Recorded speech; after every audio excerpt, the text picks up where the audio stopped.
जय हिंद मित्रांनो. तर गेल्या काही दिवसांपासून आपण सिल्वर बीज आणि गोल्ड बीजवरती कोणताही व्हिडिओ बनवलेला नव्हता. समजलं, बनवायला पाहिजे होता. तसं बघायला गेलं तर मी ETF वरती या ठिकाणी व्हिडिओ बनवायला पाहिजे होता. त्याचं कारण काय, गोल्ड आणि सिल्वरमध्ये आपल्याला सेलिंग येताना दिसते, मोठी सेलिंग ती पण. म्हणजे बजेटमध्ये सर्वांनी ऐकलेलं असेल बघा, निर्मला मॅडम ज्या होत्या फायनान्स मिनिस्टर, त्यांनी जेव्हा बजेट सादर केलं त्यामध्ये कस्टम ड्युटी जी होती गोल्ड आणि सिल्वरवरती ती कमी करण्यात आली. त्यानंतर गोल्ड आणि सिल्वरचे भाव आपल्याला खाली येताना दिसले, बरोबर ना. मग अशा वेळेला आपण काय करत असतो मार्केटमध्ये, आपण शेअर मार्केटमध्ये काम करतो आहे. आपण फिजिकल गोल्ड नाही बाय करणार, आपण काय ETF बाय करणार, कोणते गोल्ड बीज आणि सिल्वर बीज. आपण फ्युचरमध्ये पण ट्रेडिंग करत नसतो, ठीक आहे ना. फ्युचरमध्ये पण जायचं नाही. आपण सेफ साधन बघतो, कोणतं ETF. आता कोणत्या लेवलवरती आपण बाय करायला पाहिजे, आपली काय रणनीती असली पाहिजे, ते आपण आजच्या व्हिडिओमध्ये बघणार आहे. तर व्हिडिओला स्किप करू नका, समजलं का. महत्त्वाचे कन्सेप्ट तुमच्याकडून सुटून जात असतात, समजलं ना. शेवटपर्यंत बघत चला, खूप काही गोष्टी तुम्हाला शिकायला मिळत असतात याच्यामधून, समजलं का. टेक्निकलचा पण तुमचा अभ्यास होत असतो. आपण बाय सेलबद्दल तर काही सांगतच नाही, बाय सेलबद्दल आपण सांगत नाही काही, इथे बाय करा तिथे बाय करा. फक्त एवढं म्हणतो की इथे संधी असतात आपल्यासाठी, त्या संधी आपण ओळखायच्या आहे. त्या कशा ओळखायच्या, त्यासाठी हे टेक्निकल ॲनालिसिस असतं आपलं, समजलं का. त्यामुळे व्हिडिओ नक्की शेवटपर्यंत बघायचा आहे. आणि कुणी जर चॅनलवरती नवीन असेल ना, तर चॅनलला पण नक्की सबस्क्राईब करून घ्यायचं आहे, ठीक आहे. मग आपण सुरुवातीला आहे ते फ्युचरचे चार्ट बघू. फ्युचर कोणतं, सिल्वर फ्युचर. आता तुम्हाला इथे या कॅन्डल दिसत आहे बघा, निगेटिव्ह, पूर्ण निगेटिव्ह दिसतं स्ट्रक्चर इथे. म्हणजे अगोदर सिल्वरच्या भावावरती जात होते, त्यानंतर सिल्वर आपल्याला खाली येताना दिसलं. आणि हे जे खाली आलं ना, हे जास्त प्रमाणात आलं, म्हणजे सेलिंग प्रेशर या ठिकाणी जास्त आलं. जेव्हा कस्टम ड्युटी कमी करण्यात आली तेव्हा आपल्याला शार्प सेलिंग या ठिकाणी बघायला मिळाली, गोल्डमध्ये पण आणि सिल्वरमध्ये पण, दोघांमध्ये पण. आणि आत्ताच्या वेळेला सिल्वर फ्युचर MCXवरती जे ट्रेड करतोय आपण, या ठिकाणी MCXवरती बघतोय, हे आपण बघतोय सिल्वर फ्युचर आता ट्रेड करतोय 81,500वरती, या ठिकाणी ट्रेड करतोय. आता बाईंग येत नाही इथे बघा, तुम्हाला 3 दिवस झाले कन्सोलिडेशनमध्ये दिसणार. इथून सेलिंग कंटिन्यू पण होऊ शकते, म्हणजे एक पॉज, त्यानंतर पुन्हा सेलिंग पण इथे येऊ शकते. मग नंतर सपोर्ट जो असेल ना सिल्वर फ्युचरसाठी 78,323 ही लेवल जे असेल सपोर्टचं काम करेल. आता ही लेवल कोणती नंतर सांगेलच मी तुम्हाला, ही लेवल कोणती, इथपर्यंत येण्याचे चान्सेस असू शकतात. मग तुम्ही म्हणणार 78,000पर्यंत पण येऊ शकतं, सिल्वर येऊ शकतं, सांगता येत नाही त्याचं. रिकव्हरी केव्हा येऊ शकते, वरती एक हर्डल असेल आता सिल्वरसाठी 84,143चा, हा काय असणार आहे, एक रेजिस्टन्स असणार आहे. त्याच्यावरती जेव्हा सिल्वरचे भाव जाणार तिथे मग रिकव्हरी यायला सुरुवात होईल.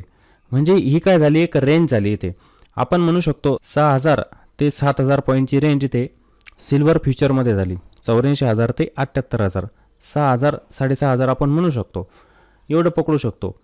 आता एवढी शार्प सेलिंग झालेली, तर बाईंग पण याच्यामध्ये येणारच आहे. हे बघा, ही मेटल कमोडिटी जे असते ना, आपण बघतो म्हणजे सिल्वर आणि गोल्ड यांची हिस्ट्री, त्यांचे भाव जेव्हा पण कमी झाले त्यानंतर ते पुन्हा वरतीच गेलेले भाव, नवीन आहे त्यांनी बनवले. मग आपल्याला इथे संधी शोधायचे असतात. इथे आपण काय करणार, मग सिल्वर बीज बाय करणार. इथे आपण मग सिल्वर बीज बाय करत असतो. फिजिकल गोल्ड बहुतेक जण करतात की भाव तुटले, आपण आता इथे सिल्वरची खरेदी केली पाहिजे, ते फिजिकल सिल्वर असतं. पण आपण काय करत असतो, ETF बाय करत असतो, एक्सचेंज ट्रेडेड फंड. आता बहुतेक जणांना ETF म्हणजे काय ते पण माहीत नसेल, तर तुम्ही काय करायचं, आपल्या यूट्यूब चॅनलवरती ETFचे सर्व व्हिडिओ दिसतील तुम्हाला. ETF कशाला म्हणतात, त्याच्यामध्ये आपण कसं काम करायचं असतं, ते सर्व तुम्हाला बघायला मिळेल. आणि चांगल्या पद्धतीने मी व्हिडिओ बनवले, तुम्हाला समजतील ते. मग तुम्ही त्या प्लेलिस्टमध्ये जायचं आहे, सेपरेट प्लेलिस्ट दिसेल तुम्हाला ETFची, त्यामध्ये जायचं आणि ते व्हिडिओ तुम्ही बघायचे. तुमच्या नॉलेजमध्ये नक्कीच भर पडणार तिथे, समजलं का. ही आपल्यासाठी खूप चांगली संधी आहे की आपण इथे सिल्वर बीज बाय करू शकतो. आता वेगवेगळ्या AMCचे पण ETF असतात, म्हणजे असं नाही की फक्त सिल्वर बीज, HDFC सिल्वर असणार, ICICI सिल्वर असणार, ठीक आहे. असे पण ETF असतात, आपण त्याला पण बाय करू शकतो. व्हॉल्यूम तुम्हाला त्यामध्ये थोडं कमी दिसणार, लिक्विडिटी नसणार त्यामध्ये. पण आपण जे हे सिल्वर बीज आणि गोल्ड बीज बाय करतो ना, हे निप्पॉनचे आहेत, निप्पॉन इंडिया AMC. याच्यामध्ये व्हॉल्यूम खूप जास्त असतं. तुम्ही जर NSEच्या वेबसाईटवरती गेले ना, तर तुम्हाला दिसेल की व्हॉल्यूम जास्त. मी तुम्हाला व्हॉल्यूम पण दाखवेल वाटलंच तर, ठीक आहे. शेवटी आपण NSEच्या वेबसाईटवरती जाऊ आणि तिथे व्हॉल्यूम पण बघू. व्हॉल्यूम तुम्हाला जास्त दिसणार आहे, त्यामुळे आपण हे सिल्वर बीज आणि गोल्ड बीज बाय करत असतो. समजलंय ना. आता ही लेवल सांगतो तुम्हाला.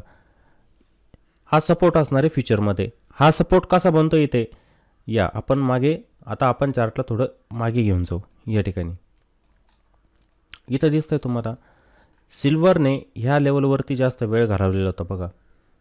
इथे दिसेल तुम्हाला या ठिकाणी. इथे एका रेंजमध्ये होतं सिल्वर, आणि जेव्हा सिल्वरने या ठिकाणी ब्रेकआउट दिला त्यानंतर मग सिल्वरमध्ये मोठी रॅली आली होती. सिल्वरचे भाव आपल्याला वरती जाताना दिसत होते. इथे हा मोठा कालावधी होता जेव्हा एखादा स्टॉक, एखादी कम्युनिटी, एखादा इंडेक्स जास्त दिवस जेव्हा एका रेंजमध्ये थांबतो आणि त्यामध्ये जेव्हा ब्रेकआउट मिळतो ना, तिथे आपल्याला मोठी रॅली बघायला मिळते. त्या ठिकाणी येणारी रॅली जी असते ना ती मोठी असते. मग तेच या ठिकाणी झालेलं होतं. शार्प आपल्याला बाईंग इथे बघायला मिळत होती. आताच्या वेळेला जी सिल्वरमध्ये सेलिंग होते ना बघा, अशा पद्धतीने होते. ही सेलिंग या ठिकाणी इथपर्यंत कंटिन्यू होऊ शकते, सांगता येत नाही त्याचं. 78,323पर्यंत. मग ही आपल्यासाठी संधी आहे. कंटिन्युअसली सिल्वर या ठिकाणी खाली येऊ शकतं का? नाही येणार आहे. त्याच्यामध्ये बाईंग येणारच आहे. आता MCXवरती आपल्याला भाव वाढताना दिसत नाही. नाहीतर तुम्ही सराफ बाजारामध्ये जर गेले ना, ज्वेलरी शॉप बघा, तिथे तुम्हाला डिमांड वाढताना दिसत आहे. थोडे भाव तिथे वाढताना दिसत आहे आपल्याला, गोल्डचे पण आणि सिल्वरचे पण. इथे MCXवरती वाढत नाही. आता इथे काय व्हॉल्यूम पण कमी दिसते, म्हणजे ट्रेडिंग या ठिकाणी कमी होते. आता हे आपण एक्सचेंजवरती बघतोय भाव, समजलं का? हे फ्युचरचे भाव एक्सचेंजवरती, हे एक्सचेंजवरती. मग इथे जर ट्रेडिंग कमी प्रमाणात जर झाली तर ते भाव वाढणार नाही ना. इथे ट्रेडिंग आपल्याला कमी होताना दिसते, त्यामुळे हे आपल्याला इथं कॉन्सोलिडेशनमध्ये जाताना दिसतंय. समजतंय नाही गोष्ट सर्वांना. आपण एक्सचेंजवरती बघतोय, मल्टी कमोडिटी एक्सचेंज. मग आपण जर इथे ETF ॲक्युमुलेट करून ठेवले, इथून जर 4-5% वरती गेलं सिल्वर, तर आपले ETF पण आपल्याला प्लसमध्ये दिसणार आणि आपण असणार प्रॉफिटमध्ये. कोणी स्विंग ट्रेडिंग करत असेल त्यांच्यासाठी पण संधी. कोणी लॉंग टर्म इन्व्हेस्टर जर असेल, लॉंग टर्म इन्व्हेस्टर, तर त्यांच्यासाठी पण ही संधीच असणार आहे, लक्षात घ्यायचं आहे. बरोबर आहे ना. खूप दिवसानंतर एवढी मोठी संधी आपल्याला मिळते की एवढं तुटतंय सिल्वर आणि गोल्ड. टॉपपासून जर बघितलं नाही सेलिंग किती झाली, आपण त्याचं कॅल्क्युलेशन पण करू. इथे टॉपपासून म्हणजे जेव्हा 96,500पर्यंत सिल्वर गेलेलं होतं, बॉटमपर्यंत पकडूया आपण. 16 ते 17% करेक्शन आहे टॉपपासून. सांगा अजून काय पाहिजे? इतर संधी असते, मग तुम्ही तुमच्या पद्धतीने इथे बाय करू शकतात.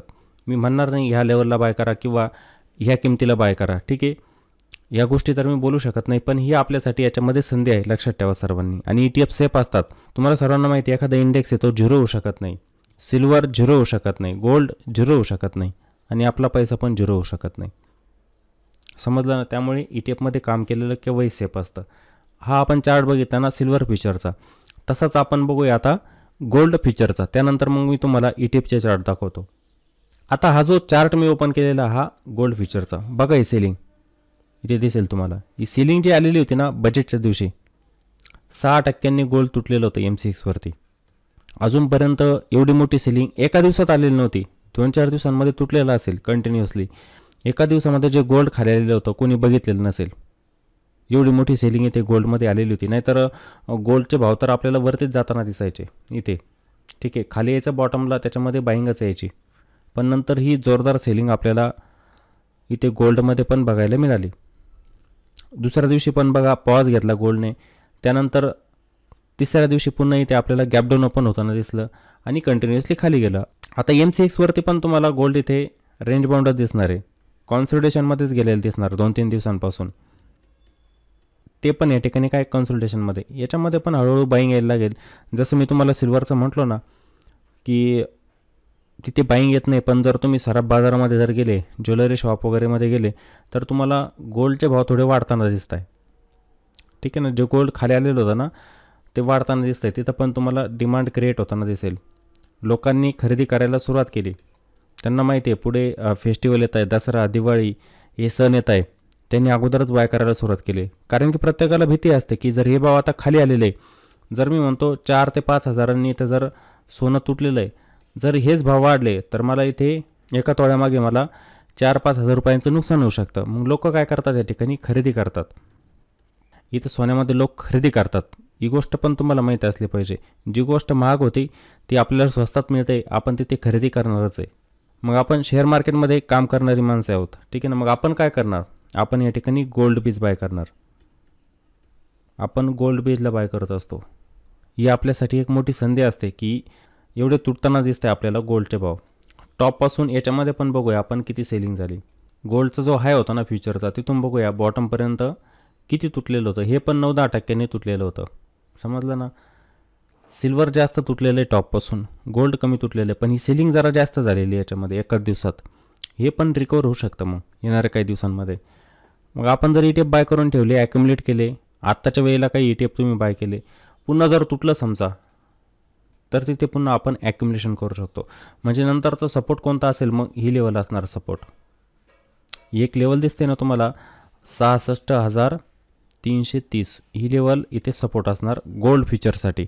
आणि रेजिस्टन्स ही लेवल असणार आहे 69,273. म्हणजे 69,000वरती जेव्हा गोल्डचे भाव सस्टेन व्हायला लागतील, मग एक चांगला रिव्हर्सल इथे गोल्डमध्ये पण बनू शकतो. पुन्हा 71,000-72,000चे लेवल पण आपल्याला गोल्डमध्ये बघायला मिळू शकतात. 71,000 ते 72,000 रुपये. मग इथपर्यंत जर सोन्याचे भाव जर गेले, फ्युचरचे भाव जर गेले या ठिकाणी, तर मग आपला ETF आहे ना, तो पण प्रॉफिटमध्येच येणार. कोणी लाँग टर्म इन्व्हेस्टर असेल तर ते पण इथे बाय करू शकतात. भविष्याचा विचार करून कोणी म्हणतं ना की मला 2-4 वर्षांसाठी होल्ड करायचं आहे, त्यांच्यासाठी तरी संधीच असणार आहे. तुम्हाला सांगतो, मुहूर्त ट्रेडिंगच्या दिवशी, सर्वांना मुहूर्त ट्रेडिंग माहीत आहे, 1 तासांसाठी लक्ष्मीपूजनच्या दिवशी ट्रेडिंग होत असतं संध्याकाळच्या वेळेला. त्याच वेळेला आपला जो ग्रुप होता दीपटेक डिस्कशन, खूप सारे जण त्या ठिकाणी आलेले पण होते. त्याच दिवशी आम्ही सर्वांनी काय केलेलं होतं, गोल्ड बीज आणि सिल्वर बीज बाय केलेले होते. बरोबर आहे. आता काही जणांनी त्यामध्ये प्रॉफिट पण बुक करून टाकले. तर मला याच्यामध्ये ना जवळजवळ 30% प्रॉफिट येत होतं. 30% माझ्या मते गोल्ड बीजमध्ये थोडं कमी होतं, पण सिल्वरमध्ये जास्त होतं. आता हे तुटल्यामुळं काय झालं, माझं प्रॉफिट थोडं कमी झालेलं आहे. ते 15% आलेलं आहे.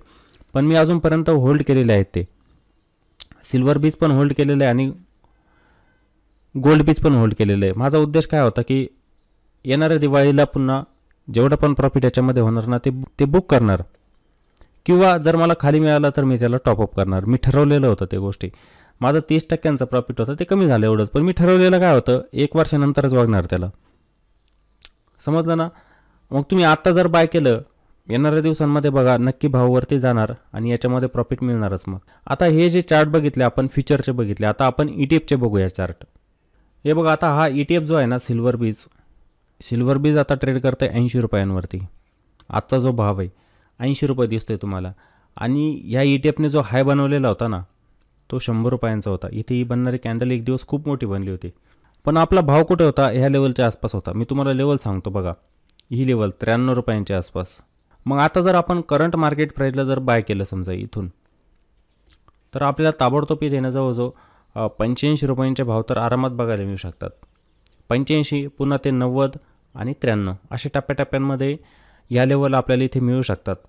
सिल्वर बीजमध्ये ही लेवल खूप चांगली आहे.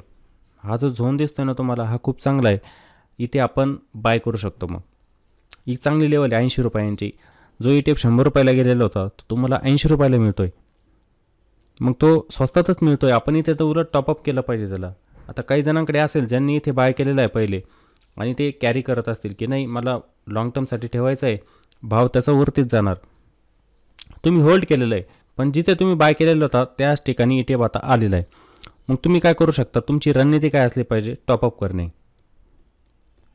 तुम्ही होल्ड करताय ना लॉंग टर्मसाठी, तर मग इथे तुम्ही टॉपअप केलं पाहिजे. त्याचा फायदा तुम्हाला येणाऱ्या बुल रॅलीमध्ये मिळत असतो. जेव्हा ETFचे भावावरती जातात ना, तिथे प्रॉफिट तुमचं जास्त दिसतं. जास्त दिसण्याचं कारण काय, क्वांटिटी तुमच्या जास्त होतात. मग क्वांटिटी जास्त झालं म्हणजे पैसा जास्त लागलेला असतो, आणि पैसा जास्त लागला म्हणजे प्रॉफिट जास्त दिसतं. समजलं ना. ह्या गोष्टींमुळे आता त्याच लेवलवरती आला म्हणजे तुम्ही काय करू शकतात, मग त्याला टॉपअप करू शकतात. योग्य लेवल आहे बाईंगसाठी. गेलं जास्तीत जास्त खाली तर 78 रुपयांच्या आसपास पुन्हा जाऊ शकतो ETF. 78 रुपये या लेवलच्या आसपास जाऊ शकतो, 78 रुपये. त्यानंतर आपण आता गोल्ड बीज बघू. हा चार्ट तुम्हाला दिसेल बघा. इथे कॅन्डल काही जणांना लक्षात येत नाही. ETFमध्ये काय असतं ना, सप्लाय आणि डिमांड जास्त क्रिएट होत असतो, त्यामुळे अशा कॅन्डल इथे बनत असतात. अचानक मोठा सप्लाय होतो, वरच्या लेवलला किमती ओपन होतात, सडन त्या खाली येत असतात, त्यामुळे अशा कॅन्डलचं फॉर्मेशन तयार होत असतं. बहुतेक जणांनी मला प्रश्न केले की सर अशा कॅन्डल का बनत असतात. तर हे त्याचं उत्तर आहे. काही वेळेला अचानक डिमांड क्रिएट होत असतं एका प्राईजवरती, अचानक सप्लाय क्रिएट होत असतो, त्यामुळे इथे कॅन्डल अशा बनताना दिसतात. मागे जर बघितलं ना तुम्ही, तुम्हाला लक्षात येईल. या ठिकाणी दाखवतो मी तुम्हाला. एखादी मोठी कॅन्डल असेल बघा, या अशा मोठ्या कॅन्डल बनतात ग्रीन कलरच्या, या अशा ग्रीन कलरच्या, रेड कलरच्या. त्यामुळे मग आहे ना तुम्हाला चार्टला रीड करता येत नाही इथे, पण तुम्ही एक अंदाज लावू शकतात कोणत्या झोनमध्ये मी ETF बाय केला पाहिजे, कोणत्या ठिकाणी त्याला सेल केलं पाहिजे, याचा अनुमान लावता येतो आपोआप. जेव्हा तुम्ही काम करतात ना चार्टवरती, ते आपोआप समजायला लागतं तुम्हाला. मग आता करंट मार्केट प्राईस जर बघितली ना आपण गोल्ड बीचची, ती दिसते आपल्याला 58.35. इथे पण आपण बाय करू शकतो याला. इथून पुन्हा ETF जो आहे ना 62 ते 63 रुपयांपर्यंत जाऊ शकतो. म्हणजे थोडा वेळ लागेल. आता तुम्हाला सर्वांना माहीतच आहे की काय होतं आहे. फ्युचरचा जो चार्ट होता त्यावरती मी एक्सप्लेन केलेलंच की थोडं रेंज बाउंड होऊ शकतं, पण नंतर बाईंग येणारच त्याच्यामध्ये. पण चांगली बाईंग जर आली ना कमी वेळेत आपल्याला तिथे प्रॉफिट मिळून जाणार. कमी वेळेतच बघा तुम्ही, जेव्हा त्यांच्यामध्ये बाईंग येणार. आणि इथे ॲक्युम्युलेशन होतं आहे. लक्षात घ्या, हे जे ETF आहेत ना यांच्यामध्ये ॲक्युम्युलेशन होतं आहे. प्रत्येक डिपमध्ये खूप जण डिपमध्ये खरेदी करत असतात ETFची. यांच्यामध्ये व्हॉल्यूम पण खूप असतं. तुम्हाला सांगितलं मी, गोल्ड बीज आणि सिल्वर बीज हे 2 ETF जे असतात ना यांच्यामध्ये व्हॉल्यूम असतं. हे निप्पॉनचे असतात. HDFCचे तुम्हाला बघायला मिळतील. त्यानंतर आता एक ETF आलेला आहे टाटा गोल्ड. त्याच्यामध्ये पण व्हॉल्यूम असतं. याला बाय केलं तरी चालतं. त्याची प्राईस माझ्या मते 7-8 रुपयांच्या आसपास असेल. त्याच्यामध्ये पण व्हॉल्यूम बघायला मिळतं. पण याच्यापेक्षा पण जास्त व्हॉल्यूम जे असतं ना गोल्ड बीजमध्ये असतं. गोल्ड बीज समजलं. करंट मार्केट प्राईस आहे, इथून जर बाउन्स घेतला चांगलं प्रॉफिट आपल्याला मिळू शकतं. जे लॉंग टर्म इन्व्हेस्टर आहे ते पण ह्या ETFला बाय करू शकतात. हे दोन्ही ETF होते चांगल्या लेवलला आहे. आणि ETFमध्ये आपण संधीचाच फायदा उचलायचा असतो. कमी वेळेला आपल्याला अशी संधी मिळते की एवढ्या खाली ETF मिळतो आहे, ठीक आहे ना. मग संधीचा फायदा प्रत्येकाने उचलायचा. समजलं का. तर ह्या दोन्ही ETFबद्दल आपण माहिती घेतली आता इथे. त्यानंतर आता यांच्यामध्ये असलेलं व्हॉल्यूम मी तुम्हाला दाखवतो. त्यासाठी आपण जाऊया आता NSEच्या वेबसाईटवरती. आता NSEच्या वेबसाईटवरती आलेलो आहे आपण. तर इथे आपण सुरुवातीला टाकूया आता गोल्ड बीज सिल्वर बीज दोन्हीपैकी कोणतं पण घेऊ, काही अडचण नाही. आपण गोल्ड बीज बघू सुरुवातीला. निप्पॉन इंडियाचं आहे बघा, इथे दिसेल तुम्हाला निप्पॉन इंडिया ETF गोल्ड बीज. याच्यावरती क्लिक केलं, ही डिलिव्हरेबल क्वांटिटी तुम्हाला दिसेल 77%. आता याचा हिस्टोरिकल डाटा मी तुम्हाला दाखवतो. हिस्टोरिकल डाटा आता आजचं तर अपडेट नाही झालेलं अजून व्हॉल्यूम. इथे समजलं की इथे अपडेट नाही झालेलं. इथं बघा हा डाटा दिसेल तुम्हाला 29 तारखेपर्यंत. पण व्हॉल्यूम बघा तुम्ही, 29 तारखेचं व्हॉल्यूम किती होतं, 3,75,46,218. त्याच्या अगोदरच्या दिवसाचं 1,46,43,000. याच्यामध्ये व्हॉल्यूम बघा कसं आहे, व्हॉल्यूम जास्त असतं यामध्ये, ठीक आहे ना. तुम्हाला व्हॉल्यूम इथे वाढलेले दिसणार आहे. समजलं. आता त्यानंतर आपण बघूया सिल्वर बीज.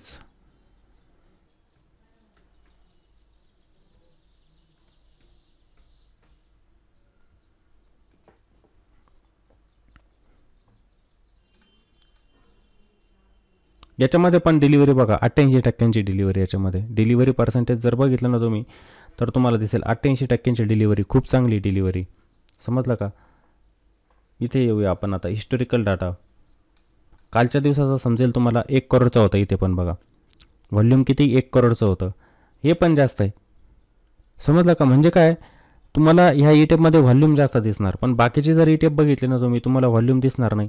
2 मिनिटांसाठी मी तुम्हाला दाखवतो. आपण काय करूया त्यासाठी एक्सचेंज ट्रेडेड फंडवरती जाऊ आपण. तुम्हाला दाखवतो तो डाटा पूर्ण समजेल मग तुम्हाला की ते ETF जे असतात ना बाकीचे त्यांच्यामध्ये व्हॉल्यूम नसतं. हे बघा आपण इथे काय करू आता, हे फिल्टर करूया थोडं याला, ठीक आहे. गोल्डचं सपरेट. हे बघा आता हे गोल्डचं आहे. आता तुम्हाला दाखवून देतो. एक गोल्ड बीज आहे बघा. याच्यामध्ये व्हॉल्यूम किती होतं, 2,31,00,000 बरोबर ना गोल्ड बीजमध्ये. आणि बाकीचे पण गोल्डचे ETF आहे बघा, त्यांच्यामध्ये व्हॉल्यूम दिसतंय का तुम्हाला. इथे पेनच्या सहाय्याने दाखवतो मी तुम्हाला, मग त्यावरून तुम्हाला अंदाज येईल की कशात व्हॉल्यूम जास्त आहे. हे आता निप्पॉनचं आहे गोल्ड बीज. इथे या, इथे तुम्हाला व्हॉल्यूम जास्त दिसतंय बघा. पण खालचा एक गोल्डचा ETF आहे, इथे तुम्हाला व्हॉल्यूम कमी दिसणार. त्याच्या खालचा आहे बघा, याच्यामध्ये तर नाहीच आहे व्हॉल्यूम. बाकीचे जे ETF दिसत आहे ना तुम्हाला याच्यामध्ये व्हॉल्यूम तुम्हाला कमी दिसणार. आणि ह्या निप्पॉनमध्ये तुम्हाला सर्वात जास्त दिसणार व्हॉल्यूम. गोल्डमध्ये पण बघा आणि सिल्वरमध्ये पण बघा. निप्पॉनचे जे असतात ना ETF त्यांच्यामध्ये व्हॉल्यूम तुम्हाला जास्त दिसेल. आता हे टाटा गोल्ड आहे बघा, इथे दिसेल. ह्या टाटा गोल्डमध्ये तुम्हाला व्हॉल्यूम दिसेल बघा, इथे याच्यात पण व्हॉल्यूम आहे, इथे पण व्हॉल्यूम आहे. पण बाकीचे जे होते ना त्यांच्यामध्ये तुम्हाला व्हॉल्यूमच दिसणार नाही त्याच्यात, समजलं का? व्हॉल्यूम नसतात त्याच्यामध्ये. ज्या ETFमध्ये सर्वात जास्त व्हॉल्यूम असतं ना त्याच्यामध्ये आपण काम करायचं आहे, ठीक आहे. दुसरीकडे जायची गरज नाही आपल्याला, समजलं? तर माझ्या मते हे व्हॉल्यूमचं पण तुम्हाला समजलेलं असेल. त्यानंतर ETFमध्ये लेवल पण तुम्हाला समजलेले असतील आणि संधीचा फायदा कसा उचलायचा हे पण तुम्हाला समजलेलं असेल. हे बघा, मार्केटमध्ये जो डिप येत असतो ना त्या डिपचा आपण फायदा उचलायचा. मग तुम्ही ETFमध्ये काम करा, म्युच्युअल फंडमध्ये काम करा किंवा इक्विटीमध्ये काम करा. इक्विटीमध्ये आपण डिपमध्ये कसा फायदा उचलत असतो रिव्हर्सलनुसार. पण हे ETF असतात, आपण ETFला ॲक्युमुलेट करू शकतो, काही प्रॉब्लेम नसतो. म्युच्युअल फंड असतात त्यांना आपण बाय करू शकतो डिपमध्ये, काही अडचण नसते त्याच्यामध्ये, समजलं ना? या गोष्टींचा अभ्यास ठेवायचा आहे, ठीक आहे. व्हिडिओ जर आवडलेला असेल तर व्हिडिओला नक्की लाईक करायचं आहे, व्हिडिओला कॉमेंट पण करा आणि व्हिडिओला जास्तीत जास्त शेअर पण करा. चला तर मग पुन्हा भेटू एका नवीन व्हिडिओमध्ये. जय हिंद.